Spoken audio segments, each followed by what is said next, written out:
Ang tubig sa ilog Tianti ay muling umaalsa. Ano kaya kung lumubog na ang bubong?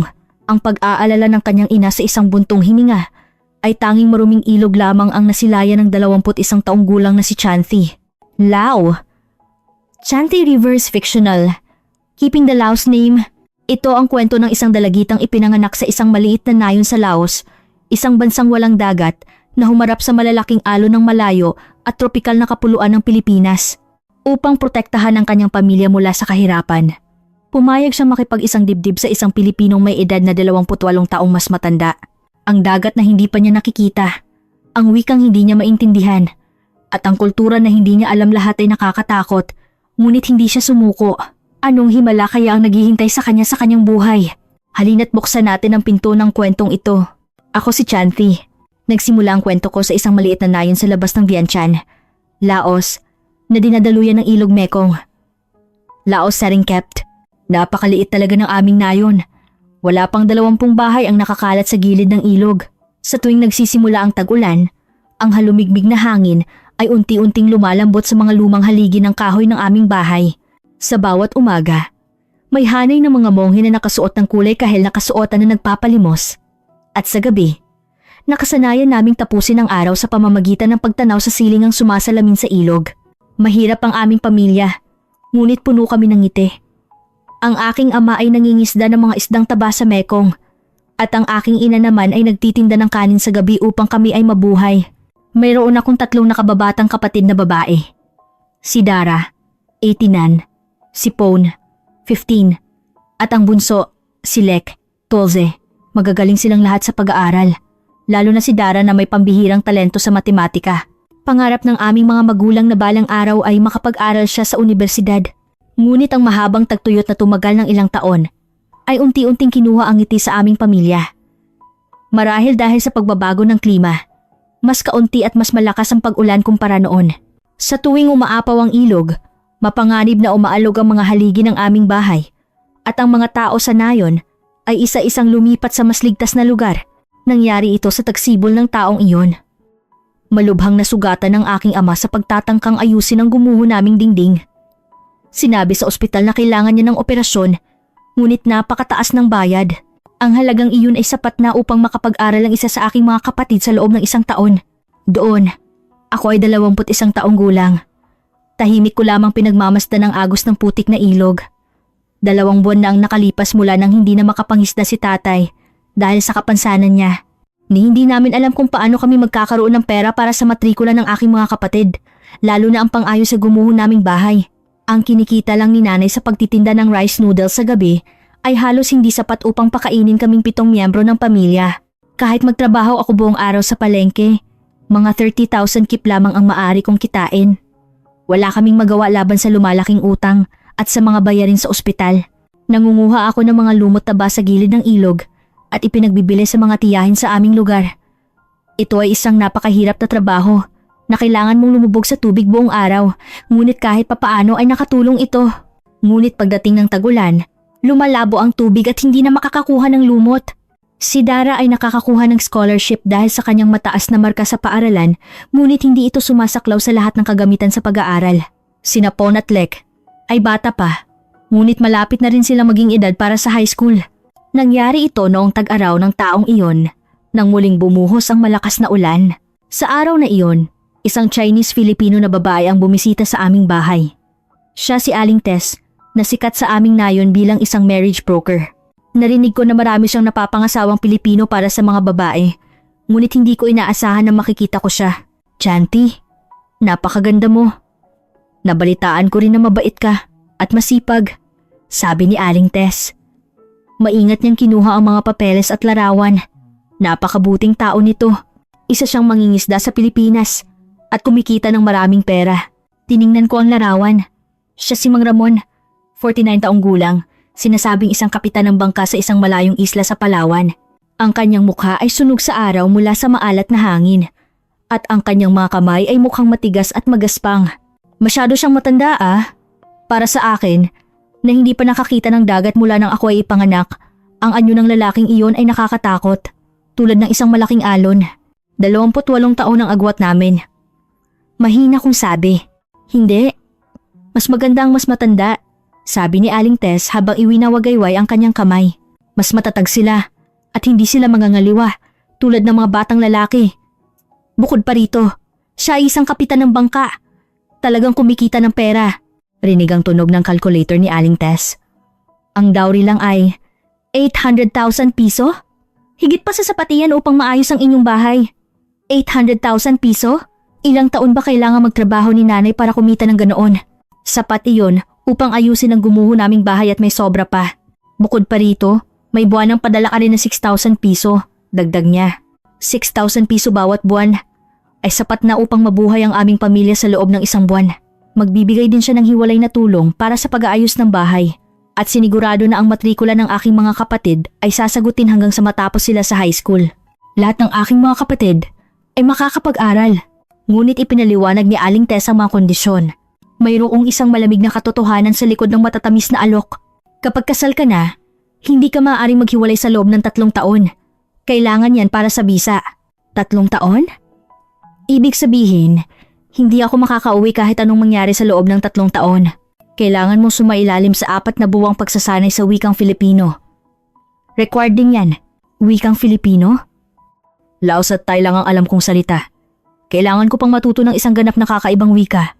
Makakauwi ka lang tuwing 3 taon. Mahal ang pamasahe sa eroplano. Tuwing 3 taon? Kailanman ay hindi pa ako naging malayo sa aking pamilya kahit isang araw. At ang pinaka nakakatakot na kondisyon, hinihikayat kang magkaroon ng anak sa loob ng 3 taon. Namutla ang aking mukha. Hindi pa nga ako kasal at pinag-uusapan na agad ang tungkol sa mga bata. Kinaumagahan, nagkaroon kami ng family meeting. Si tatay ay nakaupo gamit ang kanyang tungkod at si nanay naman ay namumula ang mga mata sa pag-iyak. Lahat ng aking mga kapatid ay may malungkot na mukha. Shanti, kung ayaw mo, huwag kang pumunta. Maghahanap tayo ng ibang paraan. Sabi ni tatay, ngunit wala nang lakas sa kanyang boses. Alam naming lahat na wala nang ibang paraan. Si Dara, habang pinipigilan ng luha, ay nagsabi, "Ate, ako na lang ang hihinto sa pag-aaral. Magtatrabaho ako at mag-iipon ng pera." "Wag! Hindi! Kailangan mong mag-aral at magpunta sa universidad." Umiling din si Pon. "Ate, wag mo nang gawin. Kaya kong mag-aral mag-isa. Si Lek ay bata pa at hindi lubos na naiintindihan ng sitwasyon. Ngunit nararamdaman niya na seryoso ang sitwasyon sa bahay. Chanti, isipin mo. Kung pumunta ka sa Pilipinas, lahat tayo ay mabubuhay. Maoperahan si tatay at makapag-aaral ang iyong mga kapatid hanggang sa universidad." Narinig ko ang nanginginig na boses ni nanay mula sa likod. Muli kong tiningnan ang lalaki sa larawan. Ano kaya ako sa kanyang mga mata? Isang nobya na binili ng pera o totoong asawa? Bumalik ang takot. Paano ako mabubuhay sa dagat? Ako na hindi pa nakakita ng dagat kailanman. Paano ako itatrato ng magaspang na kamay na iyon? Ang hindi makakauwi sa loob ng 3 taon. Ang pag-aaral ng isang wikang hindi ko alam. Ang pagkakaroon ng anak sa loob ng 3 taon lahat ay tila napakalaki. Ngunit tiningnan ko ang tanawin sa labas ng bintana, ang gumuho naming bahay, ang aking mga kapatid na hindi makapag-aral ng maayos, at ang aking may sakit na tatay. Kung ako lang ang magsasakripisyo, mabubuhay ang buong pamilya. Nang gabing umulan at tumutulo ang bubong at hindi makatulog ang aking mga kapatid, nagdesisyon ako. Kailangan kong protektahan ang aking pamilya. Naisip ko habang kinakagat ko ang aking kuko. 21 taong gulang. Edad na nagsisimula palang mamukadkad, ngunit wala akong pagpipilian. Ang ibang mga babae sa nayon ay isa-isang nagsisimulang magtrabaho sa Vientiane o sa Thailand. Ngunit hindi iyon sapat upang suportahan ang buong pamilya. Pagkatapos ng ilang araw ng pag-iisip, muli kong sinimulan ng pakikipag-usap kay Aling Tess. Sigurado po ba kayong magpapadala sila ng pera bawat buwan? Ano ang mangyayari kung hindi nila tuparin ang kanilang pangako? Huwag kang mag-alala. Nakasulat lahat sa kontrata. Mahigpit ang batas sa Pilipinas. Malaking problema kapag nilabag mo ang pangako, sabi ni Aling Tess habang ipinapakita ang makapal na papeles. Isang kontratang puno ng mga salita sa Filipino. Hindi ko maintindihan kahit isang salita. Ngunit mayroong buod na isinalin sa law. Pumirma ka na lang dito. Tapos na. Sa loob ng 2 linggo, lilipad ka na patungong Pilipinas. 2 linggo? Biglang naging totoo ang lahat at kumabog ang aking dibdib. Nanginginig ang aking kamay habang nilagdaan ko ang kontrata. Sa sandaling idinikit ang pulang seal sa puting papel, tila kasama ring inukit ang aking kapalaran. Pagkapirma sa kontrata, mabilis na nangyari ang lahat. Nagpagawa ako ng pasaporte, kumuha ng visa, at nagpa-medical examination. Binigyan ako ng aklat ng basic conversation sa Filipino, ngunit napakahirap ng wika. Magtatagal ako ng ilang araw para lang matandaan ang 3 salita. Kumusta? Salamat po at pasensya na. Nagkwento ang mga tao sa nayon tungkol sa Pilipinas. Chanti, malamig daw ang Pilipinas. Mayroon daw snow tuwing taglamig. Adapted. The Philippines is a tropical country, so the cold snow fear must be about the extreme contrast to Laos. Perhaps the intensity of the sea, weather, or just the foreignness of the cold ideas they imagine it in the foreign land. Narinig ko na kumakain sila ng bagoong o maaalat na pagkain. Okay lang ba? Narinig ko rin na malakas daw uminom ng tuba alak ng nyog ang mga Pilipinong lalaki. Nakakatakot ang lahat ng kwento. Ang lamig or the strong storms, ang maalat na pagkain, at ang alak lahat ay bago sa akin. Nang gabi bago ang pag-alis ko. Nagtipon ng buong pamilya sa aking silid. Nilutuan ako ni nanay ng paborito kong rice noodles at si tatay naman ay mas tahimik kaysa sa dati. Ate, kumakain ka rin ba ng rice noodles sa Pilipinas? Walang malay na tanong ng bunso kong si Lek. Hindi ko alam. Baka kailangan kong kumain ng pagkain ng Pilipino, sabi ko. Ate, kung nahihirapan ka, umuwi ka agad. Maghahanap kami ng ibang paraan. Sabi ni Dara habang mahigpit na hinawakan ng aking kamay. Ibinigay sa akin ni Pon ang kanyang iginuhit na larawan. Larawan ng aming pamilya na nakaupo sa gilid ng Mekong. Ate, dalhin mo ito. Tignan mo kapag nalulungkot ka. Ibinigay sa akin ni Lek ang kanyang paboritong maliit na manika. Kuhanin mo ito. Baka kailangan mong umiyak sa aking tabi. Kapag masakit, ilabas mo na lang lahat dito. Pagkarinig sa kanyang salita, hindi ko na napigilan ang aking mga luha. Dumating ang araw ng pag-alis. Ibinigay sa akin ni nanay ang isang maliit na anting-anting sa aking kamay. Chanti, huwag kang magkakasakit doon. Si Sada Buddha ang magpoprotekta sa iyo. Umiyak si nanay. Tila hindi mapatawad ang sarili niya dahil sa pagpapadala ng kanyang anak sa malayo dahil sa pera. Inilagay ni tatay ang kanyang kamay sa aking balikat at nagsabi, Chanti, huwag mong tiisin kung nahihirapan ka. Tumawag ka at maghahanap si tatay ng paraan. Tatay, ayos lang ako. Huwag kayong mag-alala. Nanay, magsisikap ako. Babalik ako na may maraming pera. Sumpa ko sa aking puso. Ano man ang mangyari, titiisin ko para sa aking pamilya. Sa loob ng bus papuntang paliparan, patuloy akong lumingon sa likuran. Ang lumiit na nayon, ang lumiit na pamilya.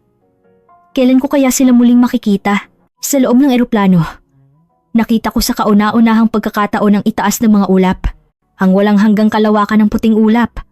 Sa likod ng mga ulap na iyon, naghihintay ang aking bagong buhay. Lumapag ang eroplano. Nasa Pilipinas na ako. Ang Ninoy Aquino International Airport ay napakalaki. Hindi ito maikukumpara sa paliparan ng Laos. Napakaraming tao at napakabilis ng lahat. Sinalubong ako ng isang Pilipinong lalaki na kasama ni Aling Tess. Sinabi niya na kaibigan siya ni Mang Ramon. Kumusta po? Kakaiba po. Bati ko gamit ang kakaunti kong natutunang Filipino. Tumawa ang lalaki at kinuha ang aking bagahe. Sumakay kami sa sasakyan at nagmaneho ng matagal. Ang tanawin ng Pilipinas sa labas ng bintana ay ganap na naiiba sa Laos. Matataas na gusali, malalawak na kalsada, at nagmamadaling mga sasakyan lahat ay mahiwaga at nakakatakot. Unti-unting nagbago ang tanawin sa labas ng bintana. Mula sa lungsod patungong kapatagan, mula sa kapatagan patungong kabundukan, at mula sa kabundukan patungong dagat. Nang makita ko ang dagat, natigilan ako. Ang malalim na asul na tubig ay umaalulong at humahampas sa lupa. Para sa akin, natanging tahimik na ilog lamang ang nakita sa buong buhay. Tila ito ay isang nabubuhay na higanting halimaw. Ito ay isang malalim at madilim na asul. Ganap na naiiba sa kulay putik na tubig ng Mekong. Bumukas ang pinto ng kotse. Binalot ako ng malansa at malamig na hangin. Ang amoy ay ganap na naiiba sa amoy ng ilog sa Laos. Mas matindi at mas marahas. Nakatayo doon si Mang Ramon. Mas malaki ang kanyang pangangatawan kaysa sa larawan. Ang kanyang tinig ay malalim at barako. Ang kanyang balat na maitim dahil sa araw, ay malinaw na nagtataglay ng marka ng pagiging taong dagat. Tumitig siya sa akin at tila nahihiya. Kinalmot ang kanyang likod ng ulo.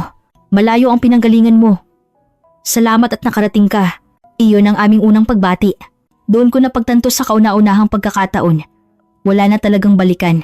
Tila ang aking buhay ay nagsimula ng kulayan ng bagong kulay. Tulad ng pulang tatak na aking pinirmahan sa kontrata. Ang sandaling iniwan ko ang tahimik na mekong ng Laos at nakatayo sa harap ng marahas na karagatan ng Pilipinas. Nadama ko sa aking buong katawan na nagsimula na ang aking bagong buhay. Ang bagong bahay namin ay isang maliit na bahay kubo na kahoy at semento na nakatanaw sa daungan sa Palawan. Nakadikit ito sa gilid ng matarik na bangin. Sa araw, pumapasok ang sikat ng araw, ngunit sa ilalim ng lupa, parang nakapasok ang hininga ng dagat. Sa loob ng silid, may isang lumang aparador at may makapal na banig kumot na may mga bakas ng paulit-ulit na paglalahad. Kapag binuksan ang bintana, maririnig ang tunog ng alon sa buong gabi. Ang tunog na iyon ay parang may kumakatok sa pinto o parang tutunawin nito ang bahay. Nang unang gabi, nagtago ako sa ilalim ng kumot at nanginginig, hindi makahinga ng maayos. Ang tunog ng ilog sa Laos ay banayad na agos, ngunit ang dagat dito ay patuloy na umaalulong. Tila isang halimaw ang naghahasa ng kanyang pangil sa ilalim ng bahay. Tinitigan ako ni Mang Ramon at pagkatapos ay tahimik na bumuntong hininga. Pagkatapos ay, nang walang salita, kinuha niya ang isang unan, binuksan ang pinto at lumabas. Nang marinig ko ang pagsara ng pinto, kumabog ang aking dibdib. Galit ba siya sa akin? Nagbuhos ang lungkot at nabasa ng aking luha ang unan. Ito ang kauna-unahang gabi ko sa isang hindi kilalang lugar, kasama ang isang hindi kilalang lalaki at ang hindi kilalang tunog ng alon. Sa labas ng bahay, humihiyaw ang hangin at nanginginig ang mga bintana. Wala akong magawa kundi sumalukip sa loob ng silid at maghintay hanggang sa umaga. Kinaumagahan. Pagbukas ko ng pinto, may isang maliit na bandeja na nakalagay sa harap ng aking silid. May mainit na puting kanin, simpleng tinolang isda, hindi maanghang at inihaw na gulay. Sa tabi nito, may isang memo na nakasulat sa hindi maayos na sulat kamay. Huwag kang matakot. Hindi aakyat ang alon. Nang makita ko ang sulat, biglang bumara ang aking lalamunan. Hindi pala siya umalis dahil galit siya. Nakita niya akong natatakot at pinili niyang huwag manatili sa parehong silid para bigyan ako ng espasyo. Dapat na nagtatrabaho siya sa dagat buong gabi, ngunit bumalik siya ng umaga at naghanda pa ng pagkain. Kumuha ako ng kanin at maingat na inilagay sa aking bibig. Maalat ito ngunit masarap. Hindi ito tulad ng lutuin ng Laos, ngunit sa mahiwagang paraan, uminit ang aking puso. Ilang araw ang lumipas, maingat siyang nagsimulang magsalita. Chanti, kung gusto mong tumulong, subukan mo kayang sumakay sa bangka kahit minsan. Pagkarinig sa kanyang salita, kumabog ang aking puso. Sa totoo lang, natatakot ako, ngunit nang isipin ko ang dahilan kung bakit ako nandito, para tulungan ang aking pamilya. Hindi ako maaaring magtago lamang sa loob ng bahay. Ako ay nasa harap ng karagatan na ito para sa kanila. Opo, susubukan ko.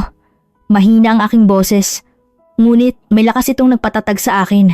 Hindi ko malilimutan ang unang araw na sumakay ako sa bangka. Sa loob ng 10 minuto, nakahiga na ako sa sahig.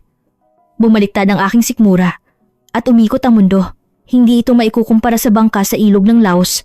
Isinuka ko ang lahat hanggang sa laman ng aking tiyan at umiling ang mga kasamahan niya sa bangka. Paano magiging asawa ng mangingisda kung natatakot sa dagat? Ang salitang iyon ay tumusok sa aking dibdib tulad ng isang dagger. Pauwi.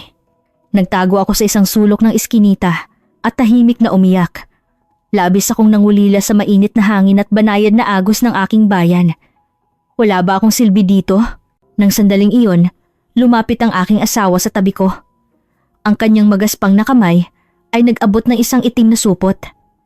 Isang iced coffee na binili sa tindahan. Mawawala ang kaba mo kapag uminom ka ng matamis, sabi ni Mang Ramon habang nakatingin lamang sa kanyang paa. Hindi makatingin sa akin. Huwag kang magmadali. Galing ka sa ilog. Ang kanyang hindi kaaya-ayang pananalita, ang maligamgam na iced coffee unti-unting natunaw ang aking nagiyelong puso. Sinisikap din niya akong intindihin. Tinanggap niya na natural lamang na matakot ako sa dagat. Mula noon, lumabas ako sa dagat araw-araw. Sumasayaw ako ng gamot sa pagkahilo at humihila ng lambat habang nagsusuka. Nagkaroon ng palto sa aking kamay. Pumutok at dumugo, ngunit hindi ako tumigil. Naaalala ko ang mukha ng aking pamilya. Isa-isa.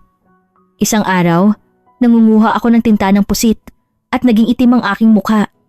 Nakita ko ang sarili ko sa salamin at napangiti dahil sa hindi pamilyar na mukha. Ngunit ng gabing iyon, maingat niyang pinunasan ang tinta sa aking kamay habang tahimik siyang tumatawa. Ikaw, para ka ng totoong mangingisda. Ang salitang iyon ay mas naging kasiya siya kaysa sa anumang papuri sa mundo. Bawat araw ay mahirap, ngunit unti-unti akong nagbabago. Sa simula, natatakot akong humawak sa gilid ng bangka. Ngunit ngayon ay kaya ko nang balansehin ang aking sarili sa lumulubog na bangka. Isang buwan ang lumipas.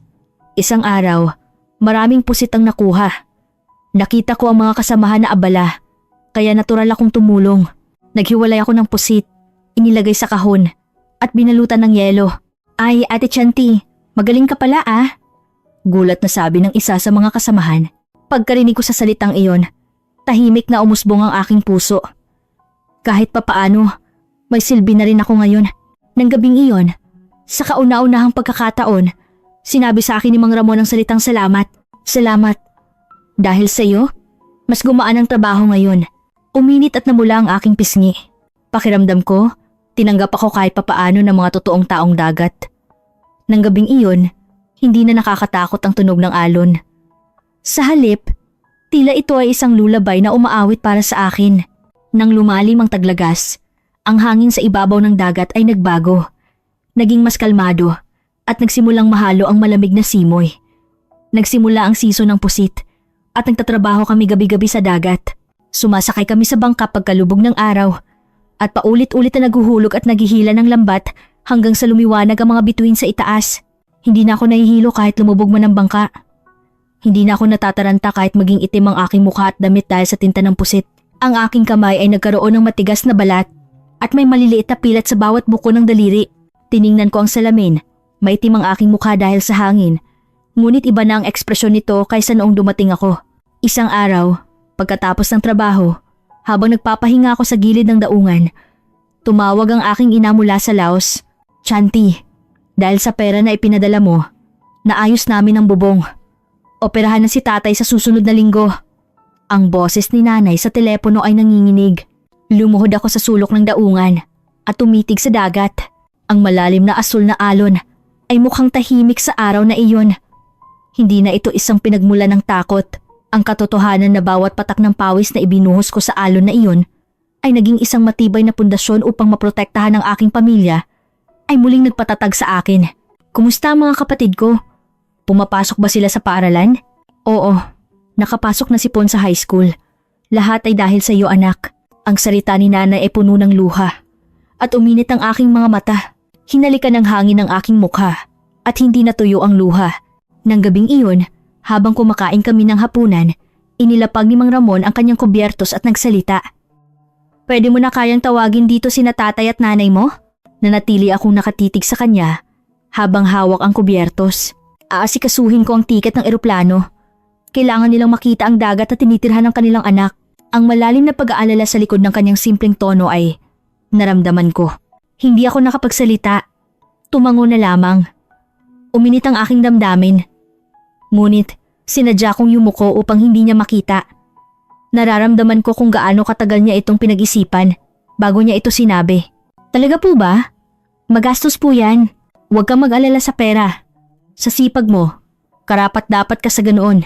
Ang kanyang boses ay may kasamang init at pagmamahal. Sa halip na ang karaniwan niyang pagiging simple at pagiging barako. Isang buwan ang lumipas, dumating ang aking mga magulang sa Pilipinas. Nang bumukas ang gate ng NAIA at nakita ko ang aking mga magulang na naglalakad palabas, nakalimutan kong huminga at tumakbo patungo sa kanila. Sa sandaling niyakap ko si nanay, umagos ang luha mula sa kaibuturan ng aking dibdib. Chanti! Anak namin! Ang amoy ng bahay at amoy ng tatay ko ay nagbigay aliw sa akin. Kinuha ni Mang Ramon ang bagahe ni tatay at yumuko ng malalim. Malayo po ang inabot ninyo. Salamat po. Mahigpit na hinawakan ni tatay ang magaspang na kamay ng aking asawa at hindi ito binitawan ng matagal. Ang pasasalamat at kapayapaan sa kamay na iyon ay nadama ko. Papunta kami sa aming bahay sa Palawan. Pagbaba sa sasakyan, Natigilan ang aking mga magulang nang makita ang dagat sa harapan nila. Chanti, mayroon palang ganito kalaking tubig sa mundo? Hindi ko makitang dulo. Sabi ni tatay habang nakatingin sa alon gamit ang kanyang tungkod. Si nanay naman ay nakatayo pa rin habang hinahaplos ng hangin ang kanyang buhok. Dito nakatira ang aming anak. Nang makita ko silang dalawa na lumuluhod at umiiyak, hindi ko na rin kinaya. Para sa aking mga magulang na tanging ilog lamang ang nakita sa buong buhay nila. Gaano kaya kalaki at kakaiba ang dagat na ito? Nang gabing iyon, kumain kami ng hapunan, nakaupo sa banig at kinain ng isda na personal na nakuha ng aking asawa. Kumulo ang maanghang na sinigang Filipino sour spicy stew at tumawa si nanay habang tinikman ang preserved vegetables na aking ginawa. Ang luto ng aming Chanti. Para na ring Pilipino. Tahimik namang tinanggal ni Mang Ramon ang tinik ng isda at inilagay sa plato ni tatay. Tiningnan ako ni tatay at ngumiti. Salamat anak. Salamat at inaalagaan mo ang aming anak. Hindi po, mas marami pa po ang naitutulong ni Chanti sa akin. Ang kanyang boses ay may kasamang init na iba sa karaniwang pagiging simple niya. Nang gabing iyon, matagal kong tinitigan ang mukha ng aking mga magulang na natutulog. Ang kanilang may kulubot na mukha ay mukhang kalmado. Napagtiisan ko, ang tunog ng alon ay parang lulabay sa araw na iyon. Ilang araw pagkatapos umuwi ng aking mga magulang sa Laos, iniwan nila ang mga salitang ito. Chanti, hindi na ako nag-aalala. Ang puso ng asawa mo ay malawak, tulad ng malawak na karagatan na iyon. Maging masaya ka anak. Maraming salamat. At hindi nagtagal, isa pang himala ang dumating sa akin. Ilang araw akong masama ang pakiramdam, kaya bumisita ako sa ospital. Sinabi ng doktor, "Maligayang bati, nakikita ko na ang sak ng bata." Hindi nakapagsalita si Mang Ramon habang hawak ang ultrasound.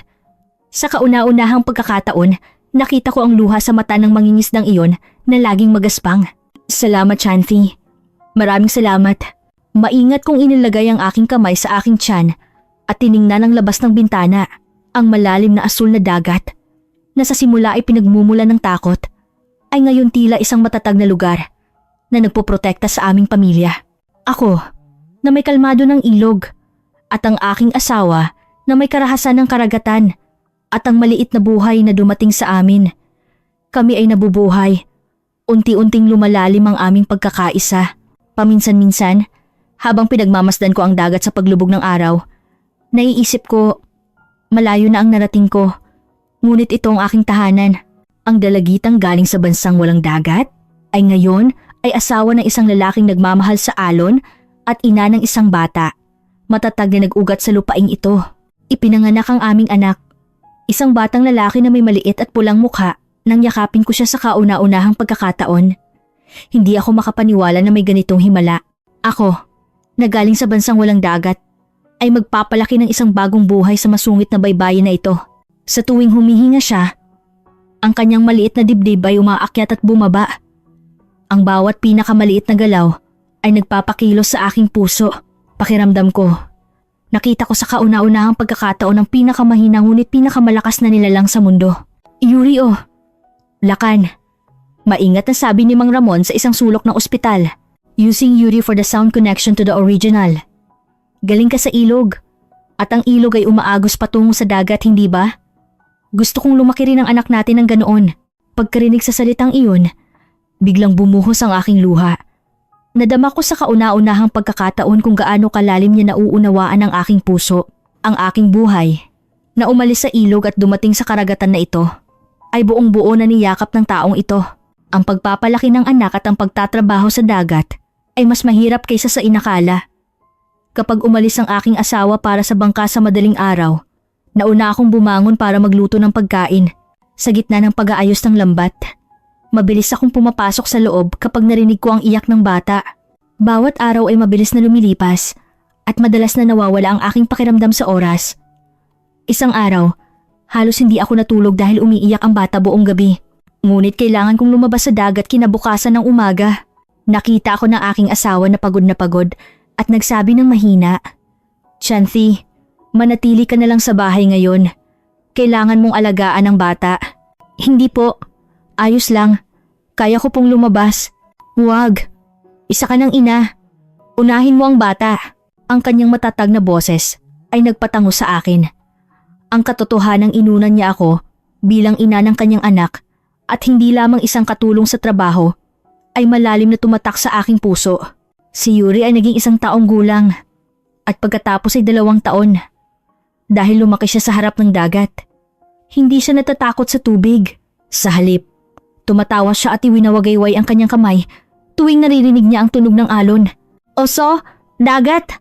Sigaw ni Yuri habang itinuturo ang dagat. Nang sandaling iyon, kumirot ang aking dibdib. Ang dagat, na pinagmulan ng takot para sa akin, ay naging kaibigan at laruan para sa batang ito.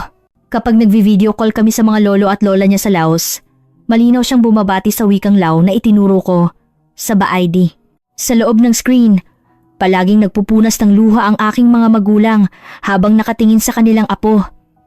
Ang aming apo, napakalusog, napakabuti. Sa tuwing naririnig ko ang salitang iyon, tahimik akong sumasagot sa aking puso. Hindi lang ako, kundi ang tulong ng maraming tao. Ngayon, lubos na akong naging bahagi ng komunidad na ito. Nakikipagkuwentuhan ako sa mga tiyahin sa aming lugar habang gumagawa ng bagoong or ensalada at sara at tumatawa habang pinag-uusapan ng aming mga anak. Ako, na dating isang hindi kilalang dayuhan, ay ngayon ay tinatawag ng natural na asawa ni Mang Ramon o nanay ni Yuri. Ate Chanthi, lutuan mo naman ako ng pagkain ng Laos. Napakasarap nun. Pakiusap ng tiyahin sa kapitbahay. Gumawa ako ng rice noodles ng Laos.